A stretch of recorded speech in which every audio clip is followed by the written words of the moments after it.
অবশেষে সংস্কারের কাজ চলছে মূলগড় সোনাখালী বাইপাস সড়কের বিশ্ব রোড থেকে নামতে এবং উঠতে রাস্তার এই অংশটুকু যে ভয়ঙ্কর জনভোগান্তিতে পরিণত হয়েছিল সেটা থেকে রক্ষা হবে এই এলাকার সাধারণ মানুষ ও পথচারীদের।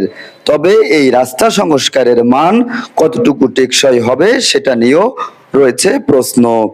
আরসিসি বা আরবি পাইলিং এর পরিবর্তে গাছের গল্লা দিয়ে তৈরি হয়েছে পাইলিং, যেটা 2 বছর পর নষ্ট হয়ে আবারও রাস্তা ধসে নেমে যাবে পার্শ্ববর্তী খাদে। টেকসই উন্নয়নের বদলে নিম্নমানের সংস্কার বলে দাবি করেছেন এলাকার সচেতন মহল।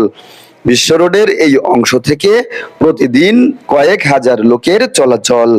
সোনাখালী, রাজপাট, মূলঘর, সুতাল, যাত্রাপুর, হদেরহাট, বারুইপাড়া, আড়পাড়া, উজলপুর, চিতলমারী সহ প্রায় 30টি এলাকার মানুষের চলাচলের এই রাস্তা।